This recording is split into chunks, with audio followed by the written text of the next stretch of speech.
Today marks the exit of three countries from ECOWAS, Mali, Burkina Faso, and Niger, three countries in the Sahel. And we are here to talk about the implication of that exit and what that will mean for ECOWAS, particularly as ECOWAS is going to be celebrating its 50th anniversary in May this year. Okay, so as I was saying, with me today to discuss the various implications of this exit of the three countries are two people who have a wealth of experience in this area. One of them is Afolabi Adekaiyaoja, and the other person is Ms. Teniola Tayo, and we will be speaking with them in the next few minutes. But first, I want to speak briefly about Dataphyte and what Dataphyte is about and what Dataphyte offers.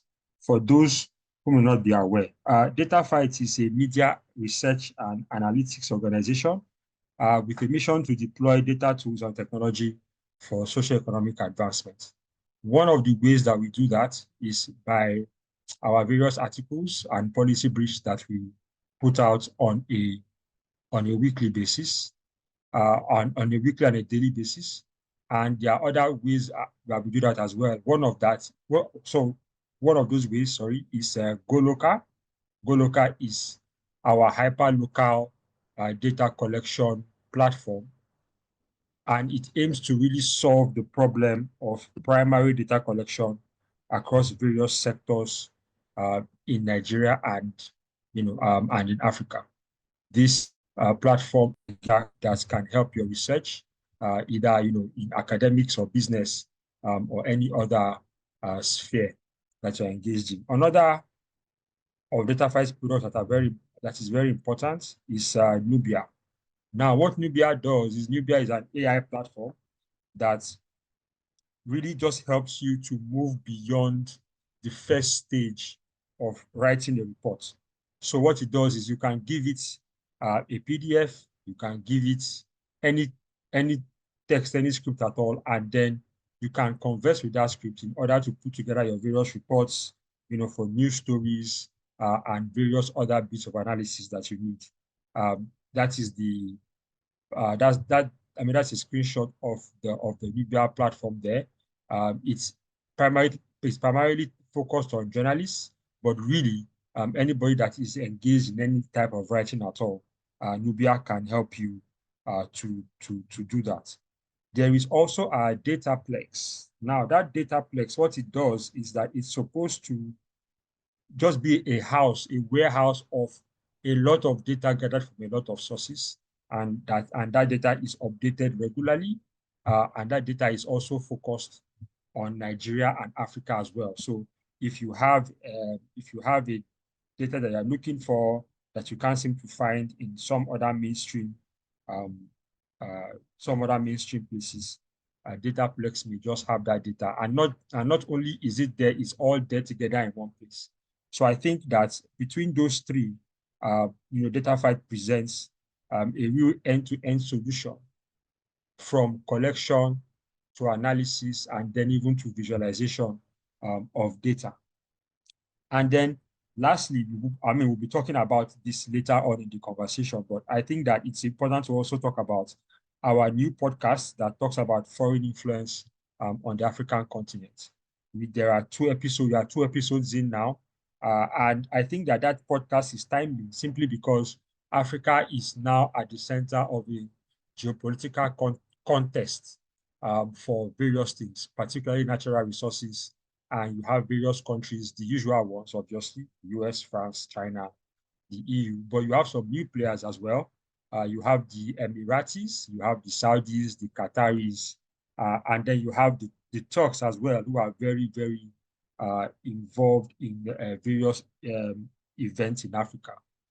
And some of you may know that the current war in Sudan is heavily, you have the UAE and the Russians heavily involved in that conflict, often to less than sanitary effect.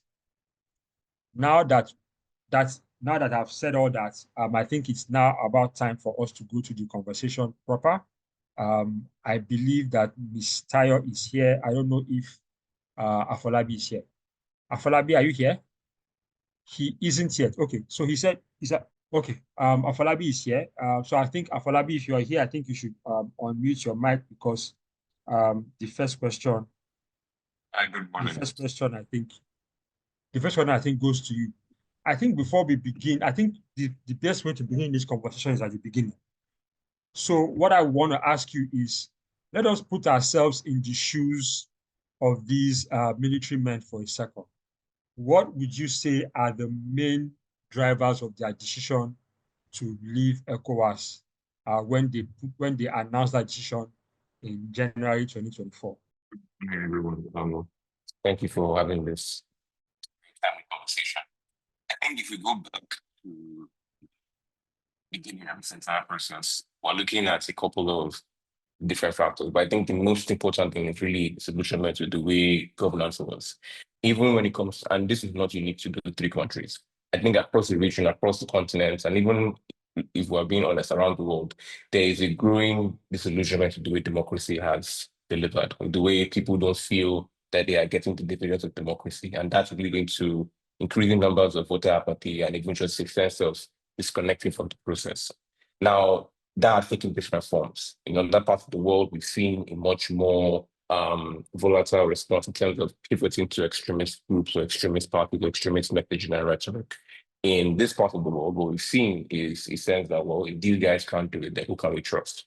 And what they've been able to build on is that sense of disillusionment again with the elites that have been in a very, very strong position in terms of managing the affairs of different countries for a long time. So in many of the countries in the region, but especially in three that are being highlighted today that have now left ECOWAS formally, what we've seen is that for decades, especially from independence and only once to like the more recent past, we've seen a select number of either families or parties or individuals who have been in those leadership positions. And by at least consensus, the sentiment has been that, well, even if the position is A and B, and even if we pivot from this particular party or this particular person to another party, it's still going to come with the same outcome. It's still going to be the same products that we see. So that sense of disillusionment has now fueled the sense of anger and animosity and apathy. And over the last couple of years, the particular embodiment of that anger has been the sentiment of French influence that has still persisted even after independence. And of course, there's a lot that we've written and said about the enormous influence that France continues to have and has had in the region, especially through the CFA Franc and even through that sense of Africa, and truly trying to make sure that it's still able to carry out its assimilation process even after it has left. But the prevailing fear has been that, well, this has now reached a point where it is now beginning to affect future generations that are not as embedded or not as wedded to the idea of seeing themselves in a sense French. Now, what that now reached was the point where, for these particular leaders, they felt that they needed to be in a much more assertive position to change the course of history, and to try to see how they could really intervene and stop things, which is not unlike the rhetoric that we've also heard in Nigeria and in other parts of the region whenever there have been coups in the past. The major difference here has been the way that the regional bloc engaged and interacted with this particular pathway. And to do this, we now have to go back to July of 2023, when Bola Tinubu, a newly declared president of Nigeria, becomes the chair of ECOWAS in succession to Guinea-Bissau's Embalo. And when he comes there, he makes a very definitive statement. He said, no more coups in the region. And he was very emphatic about that. And it's meant to be this major element of his foreign policy to us. This is the president who, if we're being honest, has had some criticism and has not really been seen with the same level of legitimacy within the country. And there is that prevailing notion that, well, if you don't see me, if everybody here doesn't see me as president, at least if people outside can see the action I'm doing, then that also provides some level of legitimacy and confers a sense of authority to what I'm saying. And this is a very quick wins, so to speak, of how in a way to approach this. Be very emphatic, show that Nigeria is back, which is actually something that he ends his speech with. I am with you, and I can assure you that Nigeria is back. Within weeks of that statement, there's a coup in Niger, and the the argument there is now that the government of Mohamed Bazoum had been a bit more sectional, had been focusing on a particular part of the country as opposed to the other. But then the overarching sentiment was really that it was not doing as much of a good job as it needed to do in terms of trying to do security in the country. And Chiani, Abdullah Chiani, who was the head of the Presidential Guard and the full general, was in a much more popular position to be able to assuage concern and to show that, look, I have the experience of dealing with these particular issues. And he carries out a coup. Now, Nigeria's immediate response is a bit very firm, as many other countries in the region, but the difference being that under the previous attempts at other the previous coups in Burkina Faso and in Mali and even in Guinea, where ECOWAS was a bit much more complacent, or I would say a bit much more accommodating in terms of understanding that the power had changed hands, but then in that for it to go back, they needed to be a bit much more of a gentle engagement. Nigeria leading ECOWAS was very firm and very decisive and saying that, look, you have a 2-week period, if not, we would actually have to come in. And this now provoked that sense that, okay, why is this actually going on? Why are you taking such a very firm and very strong stance? And Tinubu's friendliness with the French government, French forces in particular, has been well documented again. And that sentiment now became a prevailing notion that, well, France or foreign powers are using Nigeria as their ECOWAS to try to influence and to try to impose their people and their preferences in the region.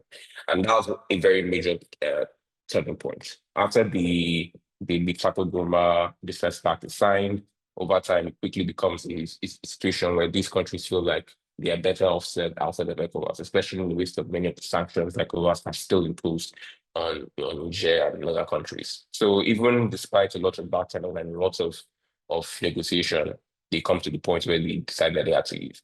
To put a very succinct response to the question, it's 3 things really. One, there's a sentiment that the structure as this in the region is still tilted heavily to external partners and not to internal collaboration and internal trade and internal security, which means that a lot of what they're doing is still dependent on being on their hand-me-down, so on the response of other powers of the region. 2 is the sentiment that there's still a heavy level of neocolonialism that's taking place. So in terms of looking at the French, in terms of looking at either other powers like some of the ones that you mentioned, and I will discuss on the podcast, that there is that prevailing idea that these particular groups still have an undue level of influence in the future of many Africans in the region, and that's something that they could not really take on board. And then 3, the sense that, well, to borrow from an email that went out in the US, to US civil servants, we have to fork in the road, where if you don't act now, then we are forever beholden and entitled or in a position where we cannot really fight back. And following the crest of the wave that followed on in terms of like heavy anti-French sentiments and a growing level of rhetoric, and some might argue a bit much more democracy in the level of information that was now coming across in the region, there was that sentiment that they could also get that support. The decision has obviously been, really heavily reviewed and scrutinized, and many people have tried to bring them back from the brink. And ECOWAS, even though today the formal end of their membership of ECOWAS, now ECOWAS the 12 country members, 12 member states, there's still an extension in terms of giving some leeway where trade agreements, security agreements, even free movement of goods and peoples can still take place for at least another 6 months till July, in order to try to at least provide some room for them to return if and so. But it is still if you're putting yourself in their shoes, the case where in terms of politically, in terms of ideological, in terms of the sentiments, there was not a very clear division between where they stood and where the rest of the region stood, and this was the choice that they had to make. Okay, thank you for that, Afolabi. I think maybe we should talk about the issues one after the other. So I think first of all, you mentioned the security situation, and then you mentioned the overbearing or the lingering influence of France. So my question to you is this: how do you think we can square the circle from basically the military leaders going from basically trying to shake off French influence to jumping straight into the hands of the Wagner Group and Russia. Has this new partnership helped at all with the security situation, for example? Because that is one of the reasons why the military men came to power. They felt that the security situation was untenable. But has that actually improved at all? So to put this clearly, no. The situation in the region is still very fraught. And what you're able to finding out of that, these particular countries are in the hinterland, so they are not literal. But then a lot of the cities that the border are also beginning to get affected by many of these particular security challenges. In fact, one of the more pragmatic moves that Ghana's new president, Mahama, made in the once he was sworn in was to appoint an envoy to the AES states and to actively try to engage with them and invite them to come for the inauguration. Traore will actually notably and documentally present there. And a similar thing also with Senegal, where FIT was inaugurated last year. So no, the security issue has not really changed. But then what you are seeing is that there's this sentiment that the previous arrangements that were had, especially with the French in particular, were not really geared towards protecting the lives of citizens. They were geared towards protecting interests, especially in the mining area, and especially in terms of resource extraction. So that sentiment really has garnered a lot of narrative, especially in the region. And the idea that, well, the French are not really here to protect, to help us to take care of our citizens. They're really here to make sure that their interests and their minerals are actually preserved and they can still get the favorable conditions that they had. So what the AEF is trying to do now is to create a very stronger security arrangement. So they're actually launching a 5,000-person military force that is meant to try to ensure that they can really go across the entire region and to ensure that, especially in many of these trouble spots, like in the forest and around the border, they can actually try to negate this. The problem is that this is actually still too big. And like you rightly mentioned, they've also gone to more mercenary partners to try to fill in the gap. The difference in approach, especially for many African states, is that when you are dealing with a partner on almost on a fairly benevolent term, if I can use that word in this very, very loose direct translation, if you are beholden to what they also would want, almost like a quid pro quo in sense of, okay, well, I would want this particular access, I would want this favorable condition. If you're dealing with mercenaries, which is, again, a very, very different conversation entirely, but the idea is basically heavily and strictly transactional. I give you X and you deliver Y. And the idea, the belief system is that, well, if we can hold them to account, we can make sure that they're actually doing what needs to be done. The result has not panned out as well. But there will be the accommodation for many of these particular leaders. And you can actually see that if you follow also the news cycles and also the coverage that's actually happened within their particular countries, that there's been some time needed to adjust, there's been time needed to really scope the information that's present, that there's a lot of intelligence that was not fairly or that was not properly communicated from many of the foreign troops that were on the ground, especially the French, and that they're taking a bit more time to actually get a very clear idea of what's going on, a very good lay of the land, and a very much more impactful process in terms of determining what needs to be done and how they need to intervene. And that they are in a very strong position to address this thing forward. So this is something that we will still be able, that the jury is still out in terms of understanding how things have changed and what is likely to go on. But in terms of security, no, that has not changed yet. In terms of how force is being applied, that's something that we'll likely see, and there'll be a bit clearer, will be a bit clearer in terms of how this proceed by the end of the year. Thank you so much, Afolabi. Let's go to Teniola right now, because I think it's time to talk about trade. Let's talk about trade for a little bit. Is Teniola here? Yes, I am. Yes, thank you. Thank you for your time today. And I think that trade is very much your wheelhouse. So let's talk about that briefly.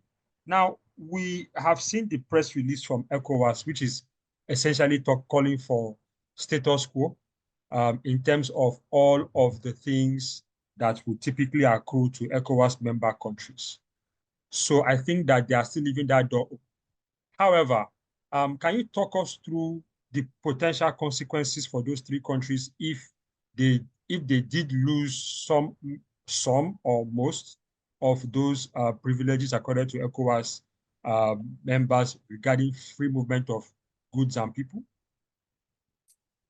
Absolutely. So sometime last year, I did some analysis on the importance of ECOWAS-based trade to these AES countries. So the analysis looked at the AES countries and their imports and exports amongst themselves, first of all, so amongst the three of them, and then within YM and within ECOWAS. And what I found was that ECOWAS was actually less important to them than the YMO market, and then even their own very specific regional markets, so between the three of them.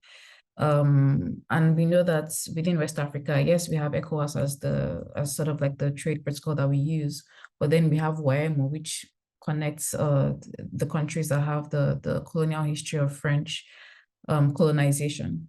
So regarding the impacts of, even if they were to leave the ECOWAS trading bloc, the impacts would not have been as much as we would have expected because the YMO trading bloc was more important to them. But being that as it may have been, generally, you really do not want to have trade restrictions between countries because while this data tracks formal trade within the region, if there were to be restrictions from the ECOWAS side of things, it means that just their normal cross-border traders would have issues moving their goods from one country to the other. And free movement is a bigger issue because if they were to leave the ECOWAS free movement protocol, or if they were to be blocked from accessing that, then their citizens would have challenges crossing into the different ECOWAS countries. Again, we have to remember that they have the YMO arrangements in place, but then ECOWAS being a separate arrangement. So they will have challenges getting into the other countries. And in the region, there's a lot of ground transport. So some years ago, I took a road trip that started from Lagos and went through Benin and through Burkina Faso, through Mali before reaching Senegal. So when you have such transport networks that cut across different countries, and then you have some countries as part of a free movement protocol and some countries that are not, the question is how that is going to be managed and to what extent it might disrupt transport within the region. Then you need new protocols. So would you need to apply for some sort of transit visa to go through, for example, to go through Burkina Faso and Mali in order to get to Senegal, and then vice versa, even for people that are traveling from their region. And this was already happening because after they announced the exits, already some of their citizens were complaining about some barriers and some restrictions from within the region. Now, regarding their membership with ECOWAS, it's not just about trade and free movements, but there have been some other integration measures that were being pushed. So for example, financial integration, which of course we know was used as a lever to, well, let's say, penalize them for the coups and for the instincts to leave the region. So there's been some efforts to integrate financial institutions within ECOWAS, and if they were to be completely removed from that or be blocked from some of those protocols, then there'll be a challenge. But as you have pointed out, ECOWAS seems to be taking a bit of a softer approach, trying to an extent, keep the doors open. They've been doing that for a while now. It doesn't seem like these guys are very much interested in that, but if they're being offered an eat your cake and have it arrangements, I'm sure they're not going to say no. So that'll be my brief response to that. Okay, so I think one of the things that popped up when Dataphyte put out a report at the weekend, just looking at certain issues around ECOWAS and the way ECOWAS countries interact with each other. There was a report by the UN Department of Economic and Social Affairs in 2020 tracking migration patterns. And interestingly, one of I think the major migration corridor in ECOWAS was between Burkina Faso and Cote d'Ivoire. In fact, from Burkina Faso to Cote d'Ivoire and from Mali to Cote d'Ivoire made up two of the top three, migration corridors on the continent. And, therefore, you probably have all of the things that come with that, remittances and so on. I don't know what your sense is about the fact that if these military leaders are aware of some of the potential consequences of maybe that their citizens being restricted in the way in which they can move freely, because of their reliance, because they are landlocked, obviously, and then because of their reliance on that cross-border trade and that cross-border movement. I'm not sure what your sense is about if this is more political and maybe they're not really factoring in the economic side. Yeah. For me, so from my own perspective, you think that the military men think almost entirely in terms of politics and security, and not really economics.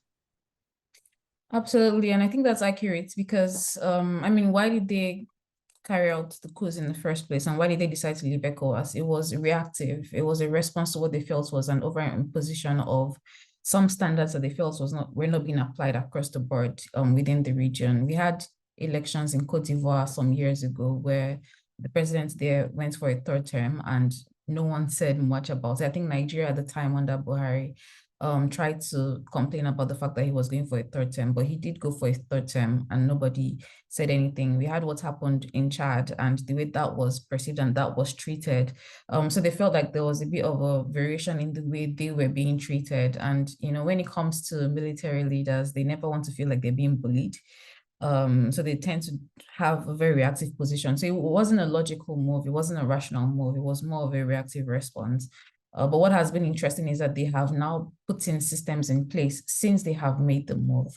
Interestingly, because they felt that for that period and even till now, that their interest as the three states, so as the AES states, aligned, and they're going at this together. If they were isolated, I doubt that this would have been as resilient as it seems to have proven, but because they seem to have this togetherness and then with the backing of some of these foreign powers, it's been more resilient. So with the movement, the question is, a lot of the movement, for example, like you said, when it's between two countries that share borders or when it is across some countries that share borders, a lot of it is often informal. So what I mean is that there is no formal record of one person crossing from one side of the border to the other. I've crossed these borders over land myself many times. People often don't have passports. Sometimes they have like the ECOWAS travel certificates, but many times they do not. So what just happens in many cases is that you can use an ID card to cross the border, or sometimes you just pay off the immigration official at the border and then you cross. So while the restriction of movements from the ECOWAS side of things could affect their citizens, I'd say that it's more of a lot of the movement was informal in the first place, so it may not have as much of the impact as we might expect. What I would expect is that there'll be even more extortion at the borders, because when there is now when it's now obvious that you do not even have the rights to cross from this place to the other place, it's not like you'll not be able to cross, but then you're going to be extorted even more to be able to get across those borders. So yes, they were not necessarily thinking about the interest of their citizens from the movement side of things when taking these moves. But they seem to be trying to figure all of that out after the fact, and it'll be interesting to see what new arrangements they feel like they'll be putting in place to still facilitate, the economic interactions within the region, between themselves and within the wider WAMU region. Now, I think one thing to point out here is that some countries within ECOWAS/WAMU are friendlier to the AES states than others. So there are many countries that would not even want to put in any restrictions or challenges to movements between them. Togo was one of the countries that seemed to be friendlier towards them. So it's not as if we may see like a very strong ECOWAS resistance, to these states. And when I say ECOWAS resistance, I mean as it varies from country to country. So while, for example, they may have restrictions from the ECOWAS side of things, individual countries may decide that, no, we're really very integrated. And WAMU even matters to us more than ECOWAS because we have the shared history, the shared colonial history. And I mentioned that regarding trade and even movements, there is more integration within the WAMU bloc. And of course, even with the currency, with the financial integration, there's more integration within the WAMU bloc versus within the wider ECOWAS bloc. So it's possible that they even weighed these pros and cons when they were analyzing what their future could be. And it will be interesting to see how it plays out going forward. So I think that's a very interesting point that you just made now on the countries that are friendlier to the AES countries and others. So I think, so can you just talk to us briefly about the countries that you think are most hostile to the AES countries of the 12 remaining ECOWAS countries? Which countries would you put in the more hostile column? I mean, that would be speculation on my part. When it was about the ECOWAS resistance, Nigeria was at the front of it. So Nigeria was perceived as being the most hostile towards them.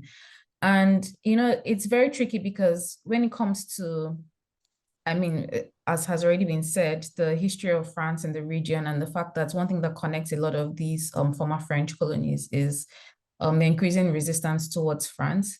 The current Nigerian administration is a little bit removed from that history. So the previous administration was very much part of that history, going back all the way to the Civil War and the role that France was seen to have played. And then even just going back to West African geopolitics and the role that France was seen to have been playing within West Africa. At the time, there used to be a joke that in West Africa, there are two great powers. There's France and there is Nigeria. But the current administration, being more of a, say, private sector background administration, was removed very much from all of those dynamics, so has taken a different approach to the region.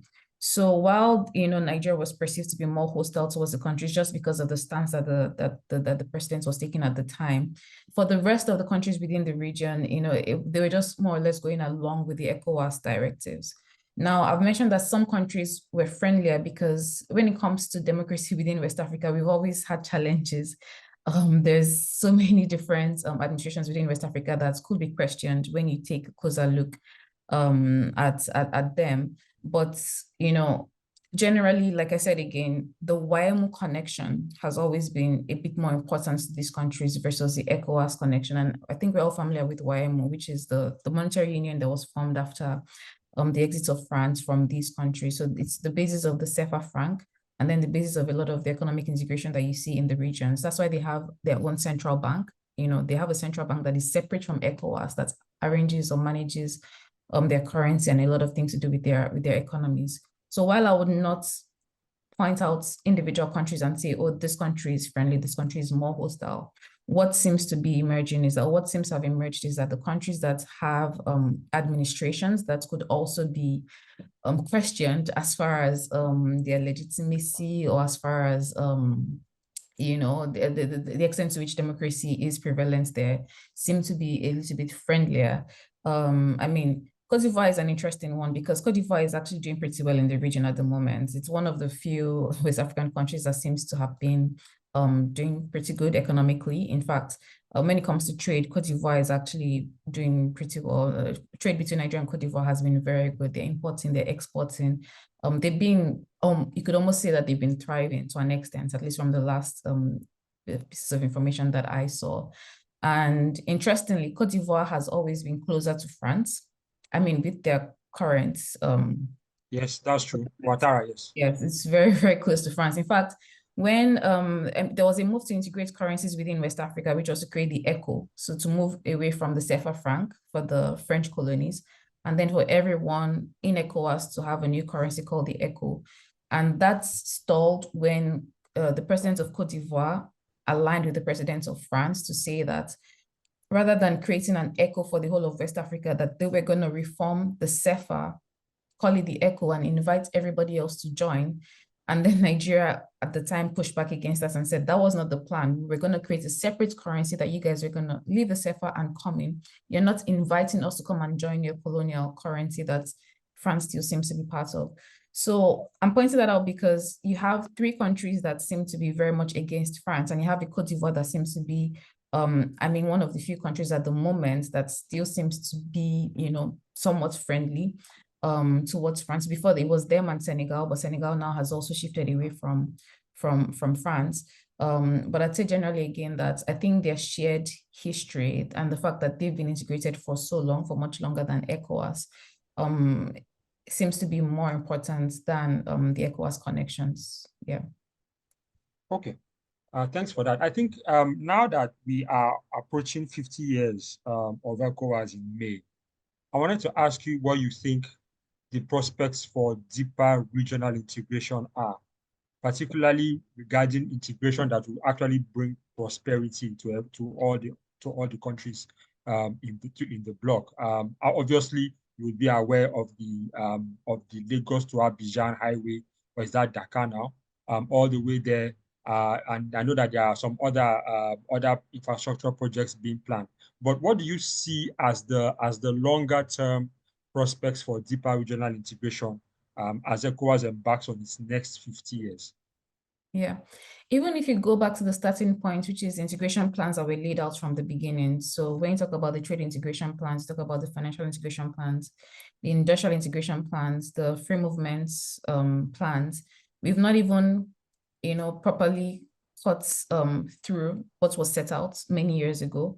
I mentioned the single currency. Now you can argue whether the single currency is going to be good or bad, and actually I'm not too much in support of it.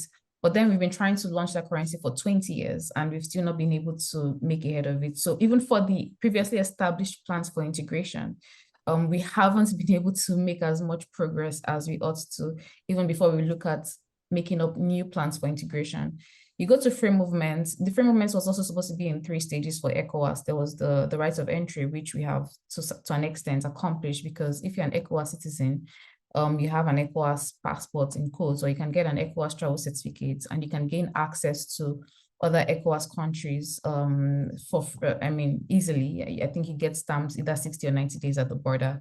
But there were some other elements of the free movements plan. I think there was the right to work and the right to study that have not been implemented as much as that. In fact, there was also a plan for an eco visa, which meant that people coming into the region from outside of ECOWAS would not need visas for the individual countries, but could just get like a general visa for the ECOWAS bloc, similar to the Schengen visa. This has been talked about for many, many years now as well, but then we're not very close to implementation. So just even the existing plans that have been on the ground, there's been a plan for industrial policy integration within the region that has not made any headway. And this was a question of how do we begin to connect our economic structures, and how do we not start to push against? So I can give an example. When Nigeria started to dominate in cement production, rather than seeking to create some sort of what we call agglomerated economy around cement, where maybe we would look at different value chains within the region and connect them, you had other countries responding by setting up their own local cement production to protect their markets. And this has happened for a wide range of different goods. So this approach to go at things together for a region that is, many times when you look at the African macro environment, ECOWAS often fares very poorly on many indicators. So for a region that is struggling, I think that we've not done enough to even achieve what has already been laid out. And I think with the future of ECOWAS, beyond the economic and the political side of things, there's also the social side of things, because what does it mean to be West African at the end of the day? And to what extent do people within the region feel West African? And the reason why this is important is because when the coups happened and when there was the instincts to leave the region, there didn't seem to be a lot of resistance from the citizens of these countries, because the West African identity or the ECOWAS identity probably did not mean very much to them. So there's not been enough work done to build that, what we describe as supranational identity.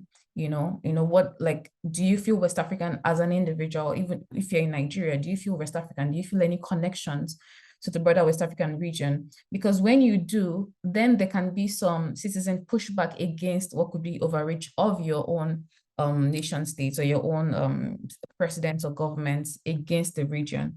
There are even some platforms for addressing those grievances. There's like an ECOWAS Court of Justice. There's some supranational platforms where you can go as a citizen if you're having challenges with your own leaders. But a lot of people do not know about these. A lot of people do not use them. And you can even ask the question of to what extent that they are effective. So I point that out, that we need some sort of identity building within the region, maybe even starting from the young people. We need like a lot more exchanges within the region, whether it's for study, tourism, of course, and all of these things will contribute to an ECOWAS with a future that is economically stronger, politically stronger, but also socially and culturally, to an extent, more integrated and not as split across colonial lines as we currently are. Thank you for that, Teniola. I think that you've harped on something that I think we are really going to end up closing the main part of the discussion with, because it's a very important thing. but we'll get back to that. But before then, let me go back to Afolabi quickly, because on December 25, so that was Christmas Day, you had the Niger leader, Abdurrahman Chiani, level all manner of allegations against Tinubu, calling him essentially a French puppet and working with Macron to try to destabilize Niger and whatnot. So I think that these kinds of allegations coming from a leader at that level on a day like that, are the kind of things that can be damaging if they are not dealt with quickly, if they're not addressed quickly. So what I want to ask Afolabi is just, have you seen any attempts by Nigeria to counter this kind of messaging, this kind of narrative? Because that kind of narrative, if left to fester, can be very damaging. You do not want the biggest economy in the sub-region and the sub-regional leader essentially called a French puppet. It doesn't sound like something that will land properly with the citizens of the sub-region. Is Afolabi here? Yeah. Thank you.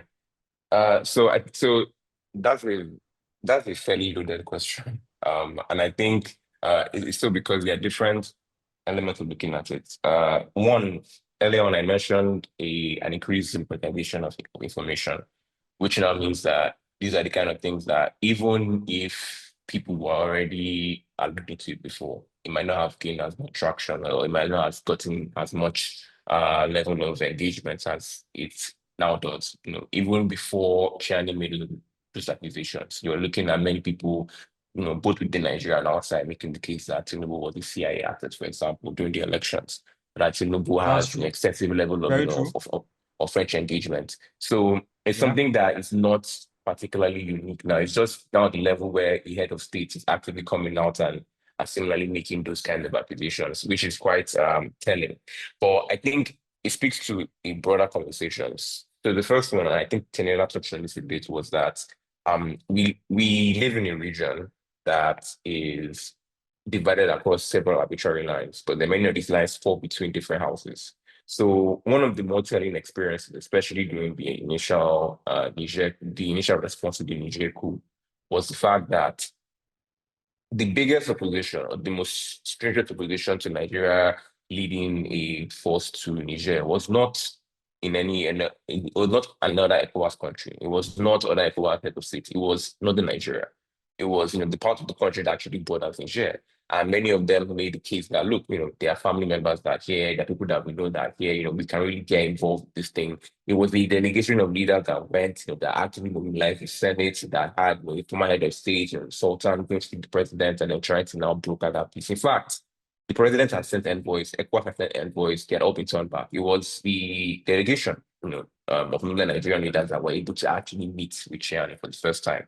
So it is a very clear idea in terms of how the region interacts, and that goes beyond many of these arbitrary state lines, and how citizens have been able to move beyond in terms of either similar language or similar or even just historical migration patterns that have played a very, very extensive role in the way that they've been able to relate. And I think that also ties in now to the sense of what the region is, right? We make this very, especially in this day and age where almost the average African state, I think, is in 4.5 international organizations within the region.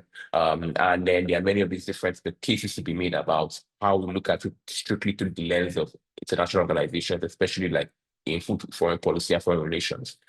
For the West Africa beyond ECOWAS. And I think that the way many of these groups interact is where the problem is. Right now, for good or for bad, there are many young Nigerians, there are many young West Africans that don't interact with ECOWAS in that same lens. Because the question now comes back to, what does ECOWAS actually do for me? And it might be a case where there's no understanding, or where there's very poor management on ECOWAS's part to really outline the successes and the achievements that have been achieved, that have been accrued in the past. But when it comes down to, okay, fine, if I'm a Nigerian leader right now and I have to think about what ECOWAS does, besides the fact that I have free movement, which most people don't even take advantage of because of limitation in terms of financial movement, or even just lack of either business or trade on that particular unique part. The question now comes down to, so what's ECOWAS doing for me? And when we now look at that, and I look at a wider question of how the region interacts, the region is subdivided beyond in our different clusters from Francophone West Africa, Anglophone West Africa, you have the Lusophone on its own side, even to the point where, like Mauritania was the only Arabic speaking country within the bloc until they left, at the beginning of the millennium. So there are many of these different structural and demographic arguments and divisions within bloc itself. So going back to the original question I asked, which was about how an accusation by head of state, especially in terms of how it's portraying the regional hegemon as a neo-colonial puppet. The impact is not as devastating because it's not something that is unique. It's just something that is being said in isolation. The same way when Faye came into power in Senegal, there was the lot of message about how this is somebody that's going to push back against the way that Senegal has always been beholden to French interest because Sall was going to do that, or Wade was doing that. It's the same way people will make the same statement that okay, yeah, Tinubu is a very strong French friend. In fact, even within Nigeria, we've made a lot of comments about the fact that when Buhari was unwell, he used to go to the UK. When Yar'Adua, he went to Germany, Tinubu is going to France. Almost every other moment, Tinubu is in France. So it's not unique in that sense because people are able to make that coalition together. And I think when it now comes down to the way information disorder plays a very devastating role in the way that democracy is carried out across the region, is the fact that in a sense, what it does is that it creates and enforces echo chambers. If I believe that Tinubu is an asset, right? If I believe that, nothing that you said is going to change that particular perception. And if I don't, or rather, it's going to only reinforce the sentiment that, yes, of course, that's what's going to happen. Of course, people who carry it are going to get trapped and to down steam off away. And there was an analysis that was made on social media about how, if you look at the newspapers that actively carried it, especially during that Christmas period, they were mostly papers that were not sympathetic or that were based in the North, which again has had a different political issues with Tinubu over the last couple of years. These are, if you compare that to his own strongholds, his own bases where there wasn't that much of traction because of like, you guys said it was America, now I think it's French. You guys should choose one. So it really comes back now in terms of what the impact is and what the follow through is and what that actually plays a big role. Tinubu was re-elected as head of the ECOWAS head of government authority. So it's a sentiment that clearly doesn't hold as much weight with his fellow heads of state. Tinubu was invited to Ghana as the special guest of honor at the inauguration of the Ghanaian president. The same place where you also had very appearing and getting a lot of support and a lot of traction and lots of clear popularity. So when you look at where the impact is with citizens, it's not going to change much. With leaders, clearly it's not changing much. So the only big problem now is that we have a head of state who's actively making these particular statements. And the question that comes down to, well, if he's saying that, then is there a sense of truth or is there a sense of, for that scrutiny that's coming? The sad reality is that scrutiny has not been there in the past, so it's very unlikely to come now. Okay, thank you for that, Afolabi. So I think the last part of our conversation should really talk about what the last bits of what Teniola said. Basically, the question was, how can ECOWAS become more relevant to the average West African? Are there ways in which that is possible? So, for example, one thing that occurred to me as both of you were speaking was that, ECOWAS could go back to the days of ECOMOG, where basically trying to ensure that there is peace and security all over West Africa, which would obviously entail engaging directly with these jihadists and their assorted groups and trying to impose order in that rather ungovernable tri-border area and just that area there between Mali, Burkina Faso, and Niger. However, that would mean trying to succeed where the French have not been able to succeed after many years and many billions of euros. So I don't know if that is even a viable conversation to have, or if there are other ways that both of you think that ECOWAS can become more relevant in its next 50 years. I think Teniola should go first. I'll let Afolabi speak to the military part of it, because when it comes to my own studies of people and what is important to people, military presence is not always the best way to to really connect with citizens, because when you send your military, like an ECOWAS, like an ECOMOG force, like you mentioned, you don't have control over the way the individual soldiers behave. We know there have been rumors about the way Nigerian soldiers behaved when they were deployed to some certain areas, and that can create problems. But I think, you know, one thing that is lacking is that there are some structures that ECOWAS provides, you know, like I mentioned, within West Africa, we've always had challenges with our democracies, in quotes. It's always been a thing. I remember someone joking one time that there were always many ECOWAS summits, that there would always be leaders missing because they did not want to leave their positions because they were afraid of being removed while en route to the meeting. So there's always been challenges there. And there's always been overreach by leaders of different countries. So in Nigeria, we had, you know, the ENSAs and all of the things that were around it. In the different countries as well. In Ghana, there was even a time they were also complaining that protesters were being killed. And citizens have looked for avenues to, will I say, cry out beyond their nation states. They've looked for ways. In Nigeria's case, if you remember, whenever there's a problem, on social media, people are trying to tag the UN, trying to tag the AU, just trying to look for some sort of power that is beyond their own leaders.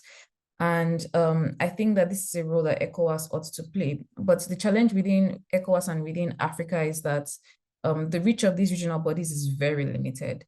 So they're only as powerful as the states parties allow them to be. It's not like an EU where there is like a separate, you know, power that can be imposed sometimes on the nation states. In this case, it's very much based on the state parties, based on the leaders. And like we are seeing, they can just choose to opt out if they feel like there's been some overreach. If you remember again, during ENSAS, I think at the time, the Ghanaian president was the head of ECOWAS, and he tried to write a statement, you know, he didn't even say anything too controversial. He just tried to write a statement advocating for peace. And Nigeria responded to that very strongly and more or less said, mind your business, this is not, this doesn't concern you. So I'd say that some of the existing structures for this kind of advocacy, I think ECOWAS citizens need to know more about it, but also the structures need to be strengthened, because I know of a case where a lady was assaulted by the Nigerian police several times, and she ended up taking it to the ECOWAS courts, and she was awarded actually grievances against the Nigerian police, and they were supposed to pay her, but I think they never did for some reason. So even when citizens try to leverage some of these structures like the Court of Justice, it seems like they're not as effective because they're not able to really enforce their rulings against the nation states. So it's a push and pull, because you want a supranational, again, body, supranational being beyond the nation states body that does have some power to even if it's not to impose, but then to push leaders in a certain direction. But at the same time, that power becomes something that sometimes even now incentivizes these nation states or these leaders to want to exit the body because no one wants to give up sovereignty. Back to the citizens, and as in terms of my last comment, while there is the hard parts of it, which is, like I said, putting more powers in the regional body in a way that they can actually protect the rights of citizens, in a way that citizens can recognize them as a place that they can run to for solace. There is a softer part of it, which is just more of cultural integration. So I mentioned, you know, young people, I mentioned students. Already some people are interested in traveling the region, they're trying to do road trips, they're trying to go across. And I think ECOWAS needs to play on that more, you know. So I'm sure they have some scholarships already out there, but they need a lot more of those. You need to feel ECOWAS, you need to feel that, oh, as a student, if you're in your country, you can actually access an ECOWAS scholarship that is very popular, and then go study in another country, or even some ECOWAS sponsored sort of like tourism trips. So just, you know, get to know your region kinds of trips. And that can help, you know, build a more person-to-person connection interaction that is beyond a states party to states party interaction, because that is what we have now. We have these leaders coming together on different platforms, but the people themselves are not as connected. And even when they do, because it's not ECOWAS facilitated, they don't recognize that ECOWAS did have some role to play in that. So I'd say the hard part, which is more about the laws, is something to look at, but then there's a softer part where there's still a lot of momentum that can be gained as far as building an ECOWAS identity for the people in the region. Okay, thanks for that, Teniola. You talked about hard power and soft power. I don't know what views Afolabi has on both and how ECOWAS can project both. So I'll just hand over to him. Thank you. I think there's still a fundamental question in terms of who ECOWAS is and who ECOWAS is going to be for. For many regional organizations, especially on the continent, the sad reality is that they don't exist for people in as much as they exist for the heads of state. And historically, they've just been in a position to provide that level of legitimacy for leaders and for governors to say, okay, yes, I am clearly the one in charge of this country, because if other fellow heads of state are seeing me the same way, then clearly I'm in that same position. And even and I think a very clear example, which is sad but true, is like when you look at the departure, for example, from ECOWAS. So today there's no clear data point, and I know that there are different polls that have been carried out, but then there's no clear data point actually lets us know if people actually would want to leave ECOWAS in any of those 3 member states. Before the UK left the EU, some years back, there was a referendum. There are different debates that were put forward. Before countries that either joined or left groups like NATO, for example, there have been very clear discussions in terms of, okay, fine, what do we get? What is the value add? What is the level of engagement? What is the level that we're willing to see that we're beginning to actually say, okay, fine, we are going to subscribe to that. In fact, even in the UK, the European the court or the law of human rights is part of the reason why some people can't get deported today. And one of the issues that some conservative politicians have said that they need to withdraw from so that they can actually follow to some particular laws. And I think this actually points to the instance that Teniola mentioned about the lady not getting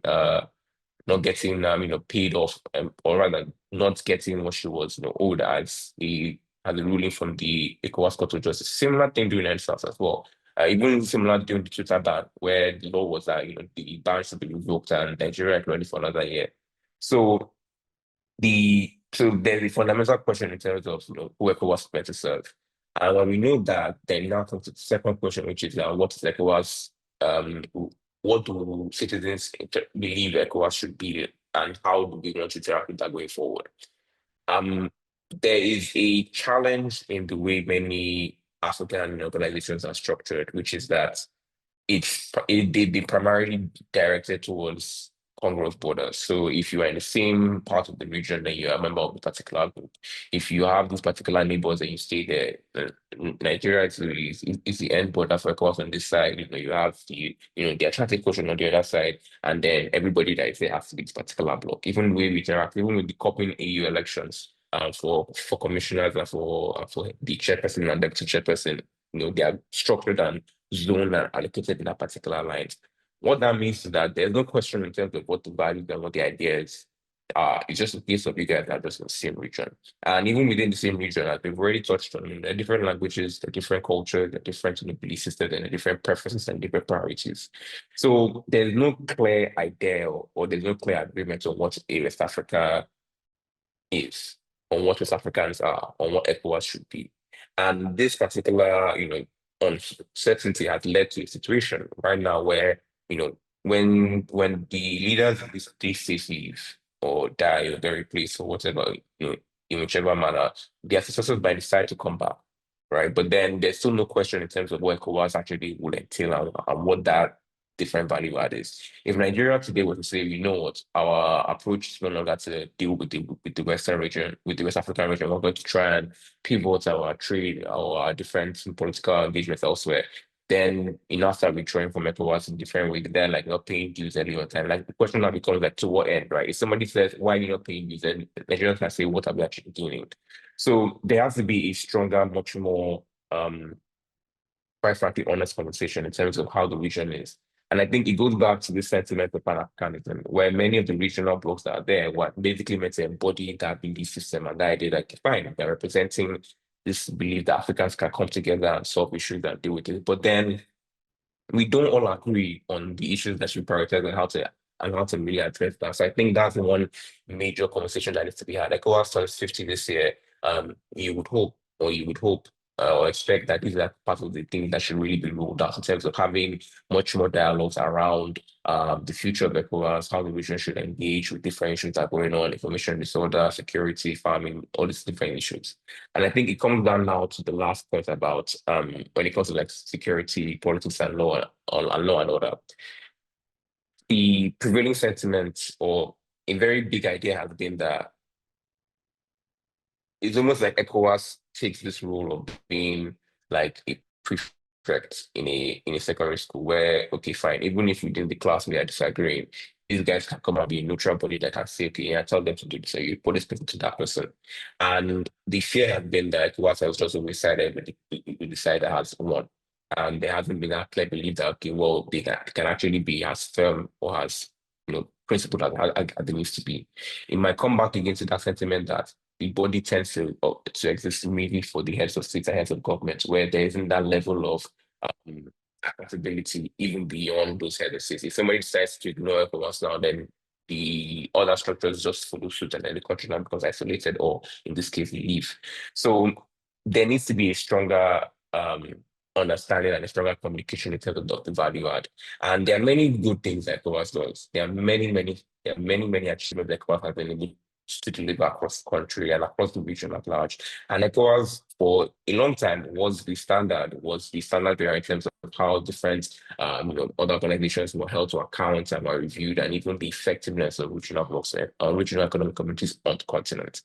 But the truth of the matter is that even after 4 years of no military government or no military regime in the region, the prospects for that changing is higher now than it has been over the last, at least since the turn of the millennium.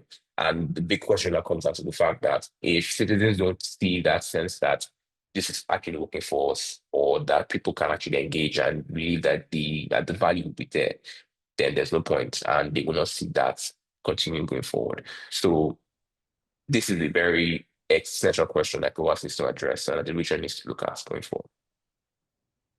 Thank you very much for that, Afolabi. You mentioned public opinion some minutes ago. It's interesting because, like you said, the military leaders didn't consult their citizens before leaving ECOWAS. So perhaps the reason why ECOWAS doesn't resonate with people is because the leaders of ECOWAS do not even listen to their own people in the first place. So perhaps that is the fruit of the same poisonous tree. Anyway, I think it's time. We have 20 minutes to go. I think it's a good time for questions. So if you can, some people can type their questions in the comment section, and then I will read those out. But I thought I saw a raised hand just now. Was that me? Did I imagine that? Who is Joseph? Do you have a question? Do you want to type it in the box, or you want to say it out? You want to say it out loud? Okay, I'm seeing a couple of raised hands. Can our team just unmute certain people so they can ask their questions? Yeah. Good afternoon, all, and thank you for this opportunity. Can you hear me, please? Let me just confirm. Okay. Yeah. I've actually been following the conversation. I initially wanted to share my thoughts, but I noticed the chat was disabled. That was actually why I opted for raising my hand. But I think fundamentally one of the things we are seeing is that we are paying the price for stagnation, let me put it this way, in the sense that as a sub-region or as an organ, we have been unable to evolve in the sense that the inability of ECOWAS to evolve in terms of its framework and its instrument to deal with some of the emerging issues have actually been one of the biggest challenges. For instance, we know one of the principal instruments of the sub-region is the ECOWAS supplementary protocol on good governance, democracy, and elections. Now, for the past, if I'm not mistaken, 10 years plus, that has not that has not been reviewed, largely because of lack of consensus and all as to some of the provisions that needs to be changed. And so that has to be going forward now, that needs to be seen to. And then if you look at it also, we call ourselves an economic community, but then, and that's why I love part of the submissions of Afolabi, and you ask yourself economically, how integrated are we? Because at the end of the day, those are some of the things that would require, or would I say, would make you think twice when you want to leave ECOWAS. For instance, we have the protocol on free movement of persons, but then traveling within West Africa is a nightmare.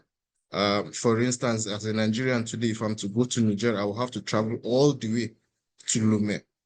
Ordinarily, somebody traveling by road will most likely get to Niger before me if they used to travel by air. So when you look at it logistically, policy-wise, and in terms of framework, there are a whole lot of things that we are yet to evolve to really foster that integration. And so both even at citizen level or even at government level, one begs to wonder, what is it that I'm really benefiting from ECOWAS?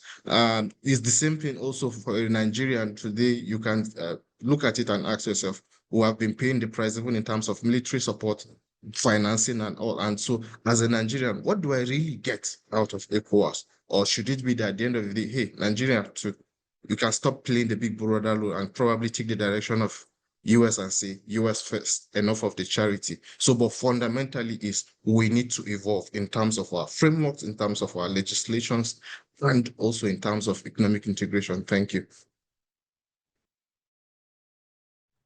So I think I should connect that question directly to a question here by Adekaiyaoja, and she's basically saying that isn't the withdrawal of these three countries basically a reflection of the global phenomenon of nationalistic leanings? With we have America first and whatnot, and then the Brexit thing in 2015. Isn't this just a reflection of that as far as Africa is concerned? And then how would we be able to maybe slow this down?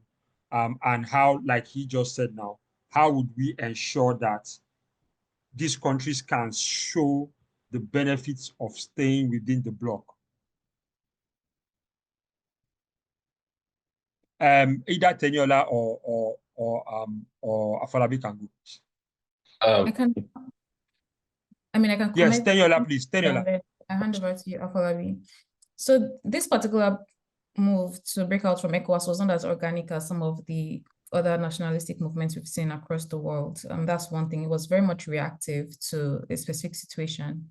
And I'd say that also, if you look at Brexit, there was significant power within the EU. In this case, there wasn't that much power within ECOWAS at the end of the day against these countries. But what should be acknowledged is that when patterns emerge globally, people are learning, people are seeing, and people are seeing what their options are. So while it wasn't as organic as these other movements, there could have been some reinforcement from the fact that these ones had happened. So the fact that you can just decide to opt out of the original bloc and go your own way. But again, within ECOWAS, it's not a new thing. It's happened in the past. So we didn't even need to have seen, there was no need to have seen these other ones happen before these guys chose to go this particular way. And yeah, those would be the differences that I'll point out. So first of all, it wasn't as organic and it wasn't as driven by citizen sentiment, which is more the case in the other situations where it was really from the people to an extent pushing back against the region, even sometimes when their own leaders, their own presidents did not actually want to leave.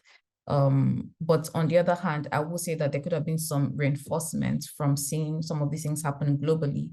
And then that also contributed to these guys making this choice. So over to you, Afolabi, to add to that. Thank you, Teniola. And thank you again for the question. I think it comes back to a very interesting question in terms of the value add and what ECOWAS actually represents. And the argument I made earlier about how we have groups right now that are strictly on the basis of of geography, but not in terms of actually an agreed structure in terms of, okay, fine, what does it mean to be an ECOWAS member state?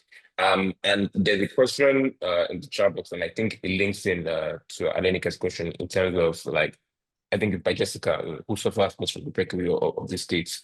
And I would first of all argue that it's not so much a case where it's a reflection of, of nationalistic leanings. It's more so in terms of people responding to the fact that there were there are certain promises that they've not been able to receive. One of the major direct points to many of these different changes, especially last year's results in terms of the elections, where you had a record number, I think 6 or 7 incumbent parties in the region, on the continent, either lost majorities or they won entirely. And then we saw elections in the UK and the US where incumbent parties lost an election base. It was tied to COVID. And when you look at COVID in terms of how COVID completely changed and challenged the perception of how governments should deliver for their states and how citizens interacted with that expectation and with the baseline in terms of welfare delivery, and then how many of these governments struggled because of the challenges that are present and supply chain management and everything. It really now ties into that sense that, well, clearly, if you can't do it, there's someone else to do it. And there's this belief that many of the results that we got, especially in Ghana last year, were not so much in support of particular parties, but they were more so protest votes against incumbent parties. So it wouldn't be a case. So a similar thing here with ECOWAS would be that, well, ECOWAS has clearly, in a similar vein, not delivered or not shown that it has delivered to the level that people would have expected ECOWAS to deliver on. And I think that also ties into that particular sentiment in terms of, well, punishing the group that have not been able to promise and to deliver on that. My very controversial hot take is that this is actually good for ECOWAS, because it should reach a point where if anybody's actually still in the region, then there should be an agreement and an acknowledgement in terms of what it means for how it responds to coups. And this is an argument that EFAs have made, which is that it's not just military coups that are coups. You also have constitutional coups. Ouattara changed the constitution, and there's a very strong chance that if he wants to run again for a fourth term, second term this year around, he might be able to do that and succeed. Sal nearly did the same thing last year. And where countries don't have that strong internal institution to actually push back, the expectation is that ECOWAS in that broad body can still be that bulwark and that last line of defense. And if it cannot do that, then the question now becomes, well, to what end? Because in one case, if it doesn't do that, then it tends to just provide a particular statement and then almost support and then almost just we tried our best. So if ECOWAS was going to be firm, then it has to be firm across the board. Nigeria actually had controversial elections. There were controversial elections also in Sierra Leone. So it needs to be very, very clear in terms of saying, okay, fine, if we're going to be, what to do for the goose to do for the gander. And if ECOWAS can agree on that, then it's a very strong and strict, at least it's a very clear idea in terms of where can manage going forward. And I think the last point there is now in terms of making sure that in terms of this country's contributions and what they stand to gain, and not just for the heads and for the governments, also for the people, really communicating and really making it clear that this is the value that they are getting. And then that tends to at least help manage expectations.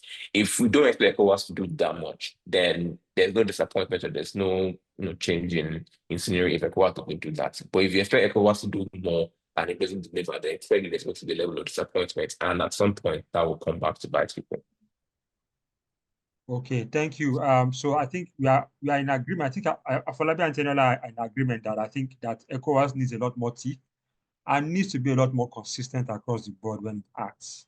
And of course, there are multiple types of coups as well. Okay, so please, we have about 8 minutes to go.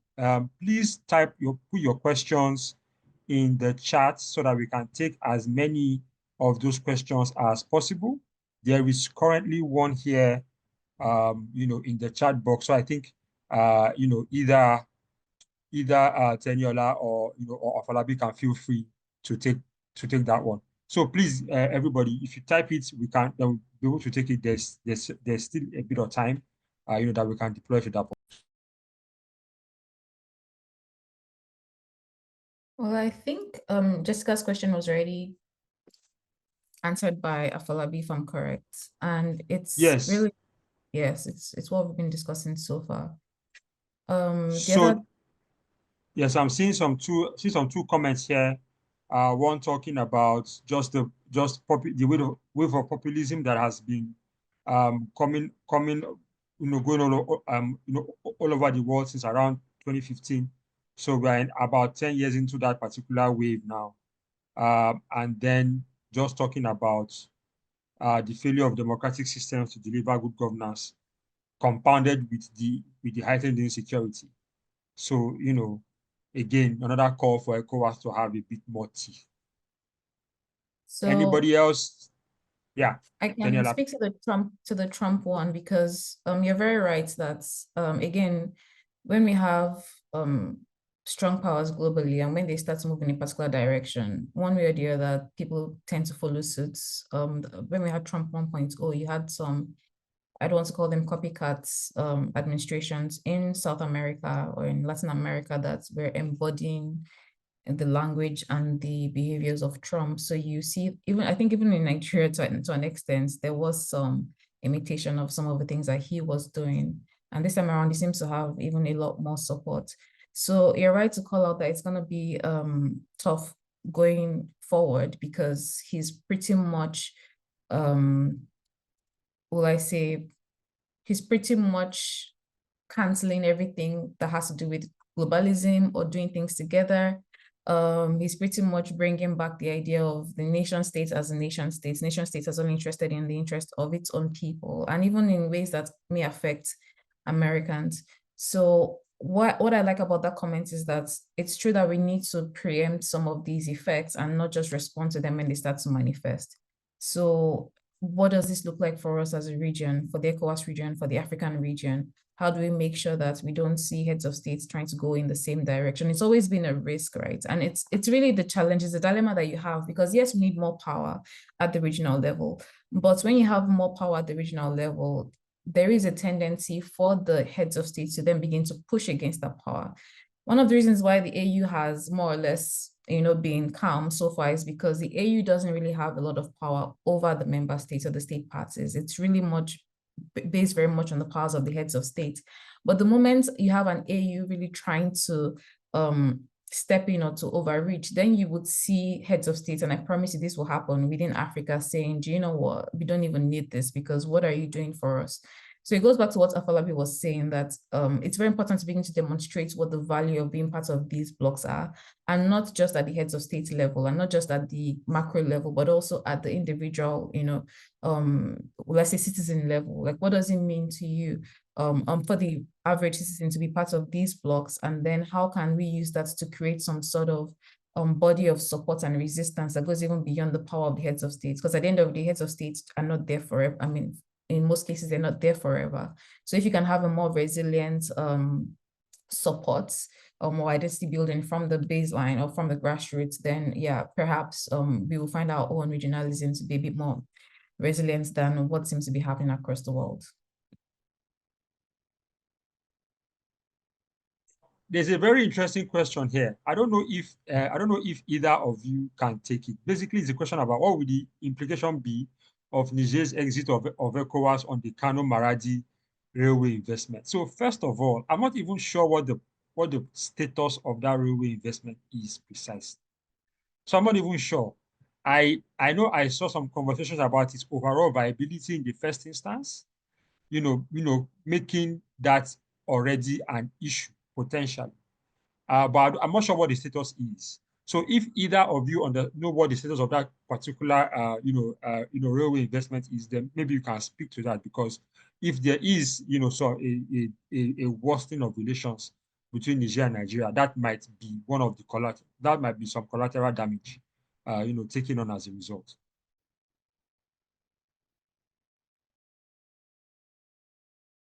I can speak. So, Fabi, do you want to take it? So, go ahead. so the only thing I was going to say is that if I'm not mistaken, that was more of a bilateral agreement. So like not like between Nigeria and Niger. So that would still be something that between the states, and I mean now that relations are quite cool, it would stand to reason that it's not likely to go as far as you would expect it to go. But it's not something that is necessarily tied to Niger's engagement with ECOWAS. I'll go back to Tanya. Yeah, I was going to say something along the same lines, that some of these things are almost dependent on who is in power at the time. So in the sense of who seems to be more interested in those projects. And we see that in Nigeria, and I think across the region, where Some projects are initiated based on not just economic interest, but based on some personal or political interest, or maybe some historical ties that people feel exist within the region and that they connect more to. So the question more is it going to be a priority for the governments of, at the moment, Nigeria and of Niger, and to what extent would they see those interests continue? We've been having the war in Russia and Ukraine for a while now, but there were some relations that continued because they were in the interest of both parties, whether between imports and exports, across the region. I remember there was a similar question that was being asked about the crude, I think the pipeline for oil, if I remember correctly, and whether it was going to proceed. But when interests are very strong, these projects will proceed because often they supersede political issues. But again, the interests are often determined by who is in power at the time. So it's really the question of, is the Nigerian president still interested in that project, and would he want to push it through, or is he not? Yeah, it's very much almost like an individual thing. Let's take one last question here. We are out of time. Let's just take one last question from Emmanuel Adeleke.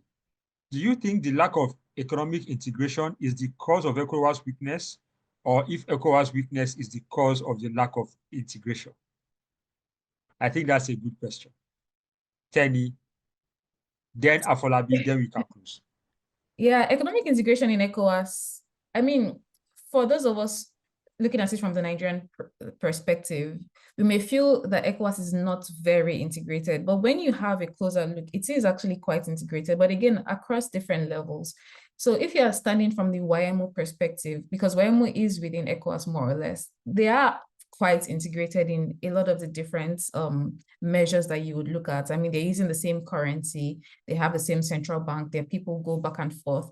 It's always been interesting to me that if you want to go by road from Nigeria to say Burkina Faso, it's tricky. You have to first of all enter the YMO region. So first of all, enter Benin Republic, and then you can now get a bus that can take you as far as even Senegal. So there's a lot of integration that is going on. In fact, someone was pointing to the fact that Nigerian banks are now operating across the region as one of the successes of integration, because it was facilitated to an extent by WAMI. There was WAMI and then there was WAMA. I think one of them now has been cancelled. That's the West African Monetary Integration Institute or something like that. There used to be a Nigerian at the head of it. So there is some integration, but the question is, has ECOWAS been able to break the history-based integration that we had? So the integration that was based on the fact that some of these guys had a shared colonial history with France, and then some of us had a shared colonial history with the British. Has ECOWAS been able to really supersede those and drive a wider ECOWAS integration is a question. But maybe the last thing I'll say about this statement, because at the end of the day, it's an existential one, is that, what does it mean to have a weak ECOWAS? Now, it's something that you have to break down. Are you talking about economically? Are you talking about politically? Because then you have different answers to the question. So if it's politically, then it's really a different issue altogether, because then it's dependent on the way ECOWAS was structured and the fact that it's really dependent on heads of state. But if you're talking about economically, then I'd say yes, that the fact that we're not as integrated as we ought to, and the fact that we're not reaping the economic fruits of deeper integration is also contributing to an ECOWAS that is not as strong as it ought to be. So over to you, Afolabi. Thank you so much, Teniola. I think the only thing I would make to add is that there's a reason why many of these regional economic communities and many of these regional blocks start with economic, because the focus then was not really on any political or even on the democratic or rule of law. It was strictly on, okay, fine, how do we ensure that, collectively as a region, we can ensure that our trade and our economic growth is still sacrosanct. And then there's a particular act within ECOWAS. I've forgotten the example. It may have been the one in Lagos, where there was now an acknowledgement that actually, what, for us to have more economic growth, we need to ensure that there's a stronger political and a stronger baseline in terms of the rule of law and democracy within this country. So that now helps us to become much more economically sound. But even beyond that, name changes haven't taken place. I think the only block that had a different one, like you have EAC and SADC, but then for the most part, it's still economic community of this is not so. And even beyond that, you have the other blocks and the other regional groups that focus on economy and trade, even when you look at some of the ones that go across different regions, like COMESA, for example. So there's that underlying agreement, right? But when it now comes to how things have now followed through since the evolution, since that agreement, so to speak, that well, for us to be stronger economically, we have to be stronger, domestic, like at least in terms about domestic policy. The jury is still out on that one in terms of what citizens believe should be the next, or what the country believes should be the next step. And that's now where it comes down to the sense of shared values. If you go to a place like Europe, for example, like other organizations that are similar in comparison, like the EU or NATO, for example, there's a very clear baseline, and then countries have to strive to reach that baseline. You see, for example, like NATO, that the average percentage of defense spending on each of these particular countries has to be 3 or 5%. And if countries don't reach it, then there's that question of why you're not reaching it. There was a similar agreement in Lagos about how each country should donate, I think, 3 or 5% of its budget to healthcare. And I think as when COVID took place, only 3 countries on the entire continent had actually reached that particular number. So it now comes down to, when you set these agreements, how do you now ensure that the fund has followed through, and that there's now and that, quite frankly, that there are punishments and there are issues if you don't actually agree to follow to play ball. And no, I mean, Africa is a very, very different, interesting geopolitical structure in terms of how you have your regional dynamics, which are large enough to the continental dynamics elsewhere. And then you're looking at the wider continental issue in terms of how all of these different countries interact and what hegemonic plays for Nigeria or South Africa or Kenya or Ethiopia elsewhere will now affect other places.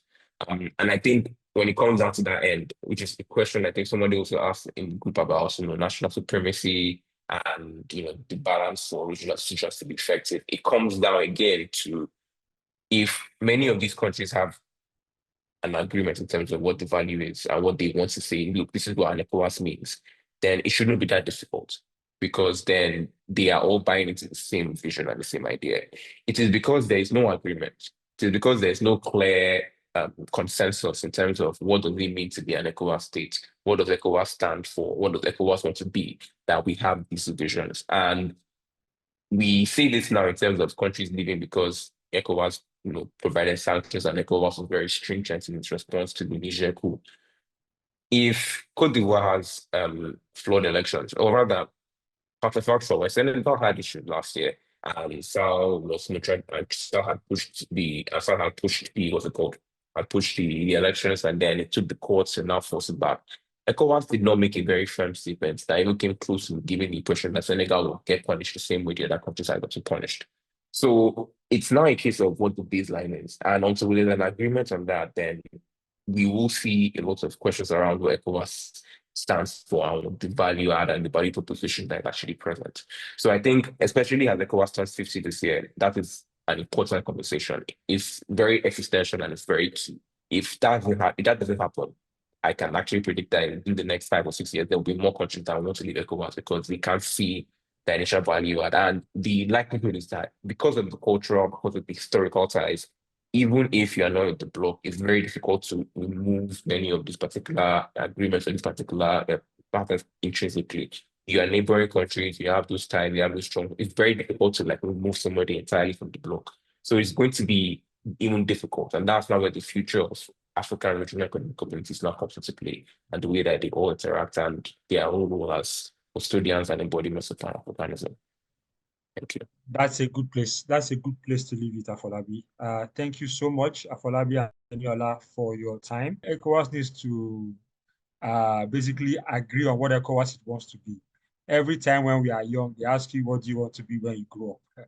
Well, at times when you are grown, you also have to ask yourself what you want to be, also when you get older as well. And I think that ECOWAS, it's a good time to ask that question, of ECOWAS, and for ECOWAS to find some sort of coherent answer in order to shape the next few years and even the next 50 years. Thank you all for your time today. And please follow us at Dataphyte for our commentary on various issues and the various reports that we have out and will be coming out in the next few weeks and months. Thank you all for your time and have a good day.